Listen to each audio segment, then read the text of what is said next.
네, 김동현의 마감전 업앤다운 김동현 전문가입니다. 안녕하십니까? 네, 안녕하세요. 네.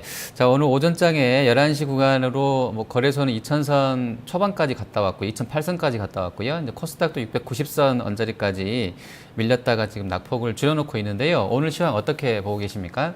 네, 계속해서 시장은 하락 추세라고 저는 보고 있습니다. 코스닥 같은 경우에는 오히려 이제 21선에 대한 위협이 좀 시작되고 있기 때문에 오히려 좀 주의해야 되는 게 아닌가라는 생각이 들 정도이고, 코스피 같은 경우에도 제가 이전에도 말씀드렸다시피 기술적인 반등 목표 라인들이 하나씩 하나씩 나오고 있지만 크게 의미 없어 보입니다. 아주 강하게 다시 올라갈 수 있는 시장 여건은 저는 여전히 아니라고 보고 있기 때문에 저점을 찾는 게 중요한 게 아니라 어디서부터 본격적으로 상승을 할 수 있느냐가 조정기에 일단 최대 미션이 아닌가 싶기 때문에 단기 반등에 너무 현혹되지 마시고 아직은 좀 방어적 관점으로 가시는 게 좋을 것 같고요. 더불어서 일부 종목들이 아주 강한 상승을 여전히 더 슬림화되고 있지만 더 강한 상승을 보여주면서 시세를 좀 현혹하고 있지만 그런 쪽에 가려진 하락 추세는 어쩔 수 없이 계속 진행되고 있다. 이렇게 보셔야 될 것 같습니다. 네. 자, 상승 종목 보도록 하겠습니다. 오늘 한 1900개 중에서 올라가는 게 한 500개 정도가 되는 정도고요. 대부분 다 이제 밀려서 나오고 있는데요. 자, 그 중에 롯데케미칼 좀 먼저 보도록 하겠습니다. 오늘도 어제 이어서 상승세 이어지고 있는데요. 어떤 대응이 필요하겠습니까? 예, 롯데케미칼 같은 경우에는 계속해서 말씀드렸다시피 수요로 인한 즉 매출이 올라가면서 나오는 실적은 아니지만 지금 현재 납사 스프레드가 상당히 좋은 흐름을 유지하고 있고 이번 주에도 아직까지 스프레드가 그렇게 줄지 않은 모습입니다. 이렇게 되면 2분기 많은 업종 섹터들이 오히려 지난 1분기에 대비해서 실적이 좀 감소할 가능성이 높고 내수 소비 쪽도 이익 컨센서스 하향 조정이 되는데도 불구하고 이렇게 되면 납사 크래킹을 주로 하고 있는 이 롯데케미칼 같은 경우에는 2분기 실적이 상당히 좋게 나올 가능성이 높습니다. 이 안 좋은 장세에서도 확실한 실적은 좀 대안이 된다라는 부분을 좀 보여주고 있지 않나 싶습니다. 네. 자, 그리고 이제 코스닥에서 그 CJ ENM이 계속 좋습니다. 7만 원대에서 계속 지지가 되고요. 오늘도 한 4% 정도 올라 있는데요. 추가로 좀 더 올라갈 수 있다고 보십니까? 일단 코스닥 시장은 계속 이런 것 같습니다. 살아남기 게임을 하고 있는 것 같은데요. 그동안 예를 들어서 이전에 셀트리온도 좋았고, 그리고 삼성 LNS도 좋았고, 바이오메드도 좋았고, CJ ENM도 좋았다라면은 지금 오늘은 삼성 LNS가 오르지만 몇몇 종목은 쓰러졌죠. 그리고 살아남은 종목군들은 아직은 시세를 유지하고 있는데 그 기준은 대략적으로 21선 정도가 되는 것 같습니다. 21선을 무너뜨리지 않은 종목들에 한해서는 제가 아까 말씀드렸죠. 몇몇 종목의 시세에 시장이 좀 가려져 있다라고 말씀드렸는데 그런 가림막 역할을 하고 있는 종목들을 직접적으로 트레이딩 하시는 게 아니라면은 지금은 반등 매매를 하지 않는다라는 기준으로 한다면 ENM 같은 유형의 종목과 일부 헬스케어 종목들은 아직은 트레이딩 바이 구간에 들어와 있다라고 보시면 될 것 같습니다. 네. 자, 그리고 화장품 쪽에서 이제 산성 LNS가 단기액 한 40% 정도 고점에서 밀렸다가요. 어제도 상당했었고요. 낙폭이요. 오늘은 반대로 한 27% 정도 급반등 나오고 있는데요.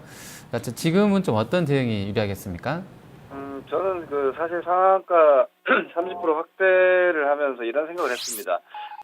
상한가 30% 확대 이후에 한 일주일 내에 뭔가 시장에서 상징적인 어떤 주가를 보여줄 것이다.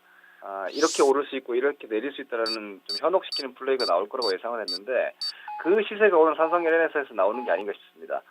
이 삼성 LNS 같은 경우에는 실적 좋고 성장 뚜렷하지만 저는 상투 치지 않았나 싶거든요. 지금 12만 원에서 8만 원까지 흔들린 종목을 여전히 주도권이라고 보기는 좀 어렵지 않나 싶기 때문에 현재 반등은 다행히 반등을 줬다라고 생각하시고 고점 매수하신 분들은 매도하는 상승이 아닌가 싶고요. 오늘 팔든 내일 팔든 이 구간대는 대처 못하신 분들의 매도 타이밍이 될 것 같고 중기적으로 이제 기간 조정을 포함하는 양상으로 전개되지 않을까 싶기 때문에 이런 반등, 예를 들어서 삼성 LNS가 여전히 최고가권역에서 이 정도의 시세가 나온다면 얘기가 좀 다를 수 있겠지만 추세를 60에서 이하까지 꺾어놓고 나오는 반등은 기본적으로 매도하는 반등이 아닌가 싶습니다. 네. 자, 하락 종목 보겠습니다. 지금 코스닥이 네, 낙폭이 지수는 깊지 않습니다만 700개가 빠지고 있고요. 거래소도 500, 거의 600개가 지금 밀려나고 있습니다. 심리가 상당히 안 좋은데요. 자, 먼저 대우조선해양 보겠습니다. 유가 부분은 오펙 끝나고 나서는 계속 좀 밀려나는 상황인 것 같아요. 대우조선해양이 오늘 한 3.1% 정도, 13,900원 선까지 와 있는데요. 이 정도면은 그래도 뭐 저점 매수에 나서볼 수 있을까요? 좀 어떻게 보십니까? 제가 대우조선을 우리 아마 이 개편 첫 방송부터 이야기했던 것 같습니다. 가장 약한 종목으로 시장의 방향타를 잡자라고 의견을 드린 종목인데 이 종목이 가장 약하기 때문에 사야 된다라는 것이 아니라 대우조선이 저점을 잡지 못하고 흘러내리는 양상이 이어지면 대부분의 건설주를 포함하고 뭐 철강주라든지 뭐 자동차까지 마찬가지고 중장기형 낙폭과대 경기형 종목군들의 바닥을 못 잡는다라는 거죠. 이렇게 지금 시장 지수가 2100포인트대를 넘어가서 2200을 바라봤던 장세에서 52주 최저가 더불어서 작년도와 올해까지 6개월 정도 하방 경직을 보인 자리를 무너뜨린다라는 건 시세가 상당히 아직도 약하다는 겁니다. 지금까지도 이런 시세가 연장이 된다라면 오늘도 뭐 보시다시피 건설주라든지 철강주라든지 전반적으로 이런 움직임이 좀 확산되고 있기 때문에 현재로서는 대우조선뿐만이 아니라 몇몇 현재 52주 최저가 종목군들을 좀 보시면서 이제 시장이 좀 밸류에이션적인 메리트, 성장이라든지 실적 메리트는 없지만 가격 자체, 절대적인 시가총액이 너무나 낮은 종목군들을 받아내기 시작하는구나 내지는 하락이 멈추기 시작하는구나를 확인하시고 보셔도 될 거라고 예상하기 때문에 떨어지고 있는 종목을 단순히 싸다고 해서 그냥 막 받아내실 필요까지는 없을 것 같습니다. 아직은 매수 관점에서는 저는 충분히 시간적인 여유를 가지고 보셔도 딱히 비싸게 높게 사지 않으셔도 될 것으로 예상하고 있습니다. 네. 자, 그리고 GS건설 보겠습니다. 뭐 6월 3일 저점이 이제 26,100원 선인데요. 오늘 거의 뭐 그 부분까지 가 있습니다. 거의 5거래일 동안 이제 음봉이 나와서 약세에 이어지고 있는데요. GS건설은 어떤 전략이 필요하겠습니까? 이 양상이면은 GS건설 또한 26,000원에 대한 사수를 장담하지 못하지 않겠나 싶습니다. 현대건설 자리에서도 43,000원이 무너졌고 아까 앞서 봤던 건설주 같은 경우에는 플랜트 쪽이라든지 이런 부분들과 어느 정도 연결성이 있기 때문에 건설주, 조선주, 여타건설, 조선주들이 이렇게 흘러내린다면 GS건설 같은 종목도 아직은 이 종목 개인 투자분들 관심이 많으실 텐데 정말 끈기를 가지고 기다리시면은 지난 1월달 정도의 근처 가격까지도 다시 한번 메리트가 생기지 않을까 싶기 때문에 낙폭과대형 종목들은 싸게 살수록 차후 미래 수익은 더 커지는 법이기 때문에 충분한 시간적 여유 여전히 시황 관점에서도 좀 가지고 보셔도 될 것 같습니다. 네. 자, 그리고 하이닉스 보겠습니다. 지금 하이닉스 같은 경우도 뭐 마이크론 뭐 재료도 있었습니다만 뭐 최근에는 뭐 5만 원 이상에서는 계속 좀 밀려나는 흐름세인데요. 자, 이 부분에서는 좀 어떤 대응, 뭐 손절매가 나올까요? 아니면 좀 사보는 전략이 낫겠습니까?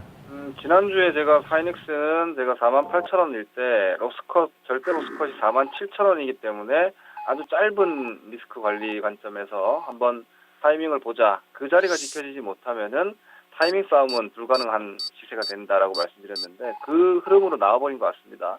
로스컷은 이미 47,000원에 나온 것 같고 그때 말씀드리기를 47,000원을 지키지 못하면 타이밍이 또 한 번 어긋나는 것이 되기 때문에 4만원대 초반을 또 한 번 확인해야 한다.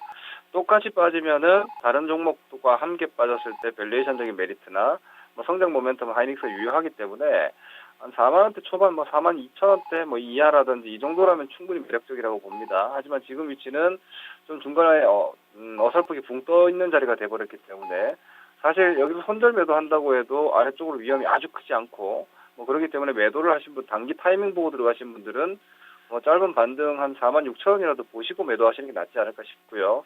중기 타이밍은 여전히 4만원대 초반에 대한 확인 과정이 아직 전개될 것으로 다시 한번 예상되기 때문에 좀 더 저가 매수해 보셔도 될 것 같습니다. 네. 자, 마지막 하나만 더 보겠습니다. 오스템 임플란트인데요. 오늘 글쎄요, 뭐 중국 소비군들이 그렇게 좀 약하지는 않은 것 같은데요. 그 주가가 이제 올랐던 부분이라서 내려가는 것인지 현재 한 3.7% 정도 오스템 임플란트 좀 밀려나고 있습니다. 어떤 대응이 낫겠습니까? 네, 지금 매매하시는 분들께 제가 하나 조언 드리고 싶은 부분은 시장에서 종목을 보면서 시황의 강도를 체크할 수가 있습니다. 오스템 임플란트 같은 경우가 대표적으로 지금 아까 제가 이야기했던 살아남기 싸움에서 아직 살아있는 종목 중에 하나인데 어제 그제 오스템 임플란트를 포함해서 인바디라든지 헬스케어 관련해서 의료기기 관련한 종목군들이 어느 정도 좋은 시세를 유지했는데 오늘 연장이 되질 못하고 있죠. 오히려 다른 쪽에서 움직여버리고 이쪽은 오늘 쉬어버립니다. 그만큼 여러분들 생각해 보시면은 4월 하순 이전까지는 주식이 한번 오르면 한 1, 2주간 연속적으로 올라갔습니다. 그런데 그 연속성이 떨어졌다는 건 지금 두말할 나위 없이 이전만큼 좋은 장은 결코 아니라는 점을 감안하셔서 리스크 대비를 좀 더 철저하게 하시고 수익을 노리는 트레이딩을 하시더라도 목표 수준을 4월 이전보다는 조금 낮게 잡으시는 좀 확정 이익을 빨리 챙겨 나가시는 전략으로 대응하시면 될 것 같습니다. 네, 자, 전략 점검해 보겠습니다. 지금 거래소는 바닥에서 한 20포인트가 올라왔고요. 코스닥도 뭐 상당히 많이 바닥권에서 올라와 있습니다. 10포인트 이상 지금 뭐 급등세 저점에서는 나와 있는데요. 어떤 전략이 필요하겠습니까? 저는 뭐 큰 의미 두지 않습니다. 지금 현재 장세는 어차피 이 시장이 위쪽으로 돌아 나갈 수 있는 시점이 언제냐를 찾는 시장이라고 보기 때문에 종목을 체감적으로 보시면 지수랑 좀 다르죠. 뭐 사막에서 바늘 찾기 장세가 아닌가 싶습니다. 100개 종목 중에서 한 5개 종목이 좋은 종목이고 나머지는 약한 종목이기 때문에 어려운 싸움 할 필요 없다고 보고 있고요. 충분히 기다리시면은 오히려 코스닥 성장주보다 코스피 종목 쪽에서 밸류에이션 매력을 충분히 가지고 있는 종목들 쉽게 저가 매수하셔서 충분한 시간 가지고 기다리시면은 30-40% 이상의 수익률까지 나올 수 있는 종목들이 좀 많아 보이기 때문에 급할 거 없다. 뭐 이렇게 하루하루 시세 쫓아다니면서 매매하실 필요가 없다고 보고 있습니다. 아직은 최소한 FOMC 결과, 내일 모레 나오는 결과까지는 일단 기다리고 다시 한번 전략을 수정하든지 해도 늦지 않다고 보고 있습니다. 네, 알겠습니다. 오늘 말씀 잘 들었습니다. 네, 고맙습니다. 네, 김동현의 마감전 업앤다운이었습니다.